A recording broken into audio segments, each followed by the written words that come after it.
مسلمان مصیبت میں گھبرایا نہیں کرتا. ہمارے حوصلے بلند ہیں. اعوذ باللہ من الشیطان الرجیم. بسم اللہ الرحمن الرحیم. پاکستان کا ماضی وجود میں آنا قائد اعظم رحمۃ اللہ علیہ کی جنونی محنت اور پاک عوام سے جنونی محبت کا ایک پھل ہے جو خداوند کریم نے پاکستان کی صورت میں ہم کو عطا کیا.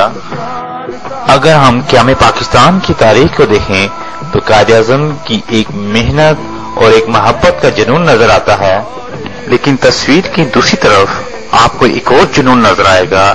وہ جنون پاکستان سے ایک نفرت کا ہے. ان اسلامی علماء کے ہاتھ سے لکھی ہوئی تحریریں گواہ ہیں کہ یہ علماء حضرات پاکستان کے بننے سے پہلے ہی پاکستان کو توڑنے کے در پر تھے، اور یہ علماء ابھی بھی پاکستان کو اسلام کی بنیاد پر اس کو توڑنے کے در پر ہیں.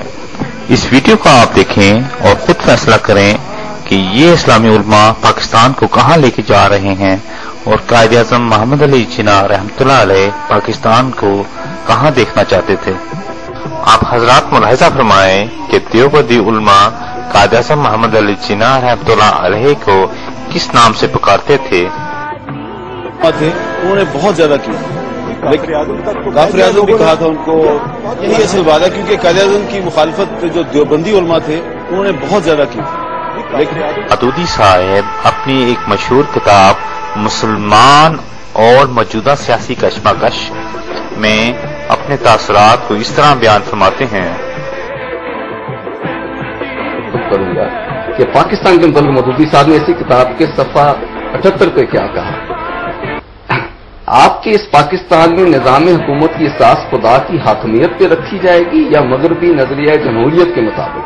یعنی جمہوریت کو وہ بہت ایک ملعون چیز سمجھ رہے ہیں. پتہ نہیں کیوں.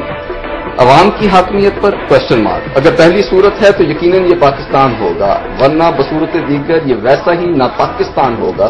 یعنی اگر جمہوریت یہاں پہ ہوئی تو یہ ویسا ہی ناپاکستان ہوگا جیسے ملک کا وہ حصہ ہوگا جہاں آپ کی اسکیم کے مطابق غیر مسلم حکومت کریں گے. اسی کتاب میں مولانا مودودی صاحب قائد اعظم محمد علی جناح کے بارے میں اپنے تاثرات اس طرح بیان فرماتے ہیں. قائد اعظم مسلم لیگ کے متعلق ان خیالات کا اظہار ہو. اس کتاب کے صفحہ 30 پہ وہ کہتے ہیں مگر افسوس کہ لیگ کے قائد اعظم سے لے کر، یہاں نام بھی آ گیا، مگر افسوس کہ لیگ کے قائد اعظم سے لے کے چھوٹے مقتدیوں تک ایک بھی ایسا نہیں جو اسلامی ذہنیت اور اسلامی طرز فکر رکھتا ہو اور معاملات کو اسلامی نقطۂ نظر سے دیکھتا ہو. یہ لوگ مسلمان کے معنی و مفہوم اور اس کی مخصوص حیثیت کو بالکل نہیں جانتے. ویسی ہی ایک قوم ہے جیسے دنیا میں دوسری قوم ہے. قائد اعظم محمد علی جناح نے ان علماء اکرام سے کفر کے فتوے سننے کے باوجود اپنا شکوت برا ہاتھ ان لوگوں پہ رکھتے ہوئے آپ نے اپنے الفاظ اس طرح بیان فرمائے. اس کو سامنے رکھیں. اور جو قائد اعظم کی 11 اگست 1947 کی اسپیچ ہے پاکستان کی آئین ساز اسمبلی کی صدارت سنبھالتے ہوئے، اب قائد اعظم فرماتے ہیں کہ in a spirit that every one of you no matter what community he belongs, no matter to what community he belongs, no matter what relations he had with you in the past, no matter what is his color, creed, caste or creed, is first, second and last a citizen of this state. Okay? With equal rights, privileges and obligations. حقوق برابر، ذمہ داریاں برابر، privileges برابر. You may belong to any religion or caste or creed. That has nothing to do with the business of the state. تمہارا جو بھی عقیدہ ہے، جو بھی مذہب ہے، اس کا ریاست کے کاموں سے، معاملات سے کوئی تعلق نہیں ہے. اب آگے چل کے اسی خطاب میں آپ فرماتے ہیں کہ we should keep that مراد یہ اس اصول کو in front of us as our ideal, and you will find, اگر ہم اس اصول کو اختیار کریں گے تو آپ یہ دیکھیں گے that in due course of time Hindus would cease to be Hindus. ہندو نہیں رہیں گے. and Muslims would cease to be Muslims. اور مسلمان نہیں رہیں گے. بظاہر اس پہ کوئی چونک سکتا ہے لیکن آگے اس کی تشریح بھی فرما دیتے ہیں. Not in the religious sense, مذہبی یا اعتقادی لحاظ سے نہیں، because that is a personal faith of each individual, یہ اس کا ذاتی عقیدہ ہے. But in the political sense as citizens of the state. اب آپ ملاحظہ فرمائیں کہ جب پاکستان ماضی وجود میں آ گیا تو یہ ملا حضرات پھر بھی چین سے نہ بیٹھے اور کس طرح اس پیارے ملک کا امن ان ملا حضرات نے شروع کر دیا. اب پاکستان چونکہ وجود میں آ چکا تھا اس لیے اس کے خلاف تو کچھ نہیں کر سکتے تھے. البتہ انہوں نے مسلمانوں کے ایک اقلیتی فرقہ یعنی آپ کی جماعت احمدیہ کو اپنا ٹارگٹ بنا لیا اور 1953 میں انہوں نے اس جماعت کو ایک غیر مسلم اقلیت قرار دینے کے لیے ایک پرتشدد تحریک شروع کی.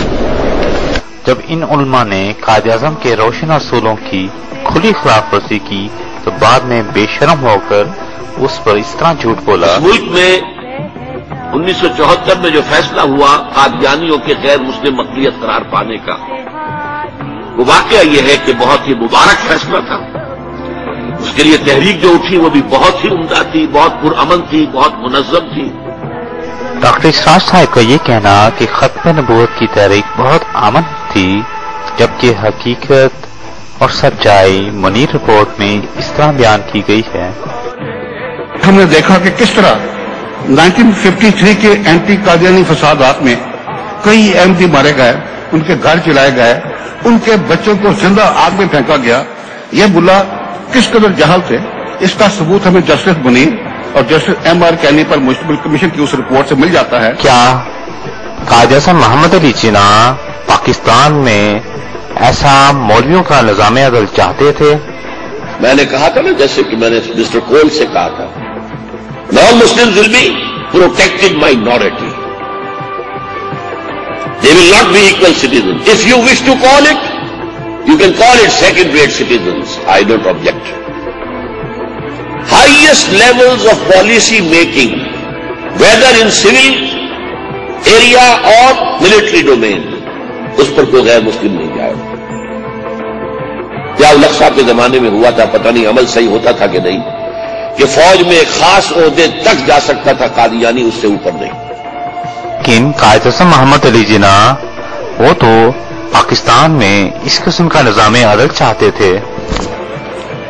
ایک بات جو واضح ہے کہ قائد اعظم تھیوکریسی اور ملیت کو سخت ناپسند کرتے تھے اور ایک ایسے اجتماعی جمہوری اور فلاحی معاشرے کی تشکیل چاہتے تھے جس میں رنگ، نسل، قومیت یا مذہب کی بنیادوں پر کسی کے خلاف کسی بھی قسم کا کوئی تعصب نہ ہو. انہی اصولوں کو مد نظر رکھتے ہوئے 10 اگست 1947 کو جب انہیں پاکستان کی آئین ساز اسمبلی کا صدر چنا گیا تو اس اجلاس کی صدارت انہوں نے ایک اچھوت ممبر اسمبلی جگدر ناتھ منڈت سے کروائی. صدیوں سے ایک بڑا دماغ نہیں پیدا کیا، اس ملک میں ایک بڑا آدمی پیدا ہوا ہے. میں انٹلیکچولی بات کر رہا ہوں. یہ ملک ہے سب کا ہے. جناح صاحب کے سٹیٹمنٹس ریکارڈ پہ ہیں کہ ہندو اپنی جگہ، فلاں اپنی جگہ، اس کو آپ جو بھی لیبل لگائیں، ڈاکٹر عبدالسلام اس کو انہوں نے ٹھڈے مار کے اس ملک سے باہر نکال دیا. صدیوں سے ایک بڑا آدمی آپ نے پیدا نہیں کیا. اور قائد اعظم محمد علی جناح پاکستان کو دنیا کی ترقی یافتہ قوموں میں سے ایک قوم دیکھنا چاہتے تھے، مگر صد ہی افسوس کی بات ہے آج کے علماء نے پاکستان کو کن مسائل میں پھنسا کے رکھ دیا. اگر کسی شخص کی داڑھی نہیں ہے تو اس میں سزا کے لیے جو ہے مطلب اس کو سزا آرام سے دی جا سکتی ہے. یہ داڑھی ہے اور یہ سنت موقعہ سب کے نزدیک ہے، بلکہ بعض علماء جو ہے اس سے واجب کرتے ہیں. اس میں حرج کیا ہے؟ داڑھی بولی جا سکتی تو رکھی بھی نہیں جا سکتی. اور داڑھی رکھنے کا قرار نہیں ہوئی کہ یہ جرم بن جائے گا نہ رکھنا. اگر اس مارے گی اگر کی پارلیمنٹ فیصلہ کرتی ہے تو ہو جائے گا. ڈاکٹر اسرار صاحب کے مطابق داڑھی کا نہ ہونا ایک جرم ہے تو پاکستان کے دو بڑے محسن علامہ اقبال اور قائد اعظم محمد علی جناح رحمۃ اللہ دونوں کی داڑھی نہیں تھی. پاکستان میں آج کل جو اسلام کے نام پر ہو رہا ہے، ایسا پاکستان قائد اعظم تو ہرگز دیکھنا نہیں چاہتے تھے. قائد اعظم تو تمام فرقوں، تمام مذاہب کے لوگوں کو ایک محبت بھرے جھنڈے کے نیچے ایمان، اتحاد، تنظیم کی صورت میں دیکھنا چاہتے تھے. اگر ہم نے پاکستان کو بچانا ہے تو ہمیں قائد اعظم والے پاکستان کو اپنانا ہوگا، نہ کہ ملا کے پاکستان کو۔ میں آخر میں یہی کہوں گا، پاکستان زندہ باد، قائد اعظم زندہ باد۔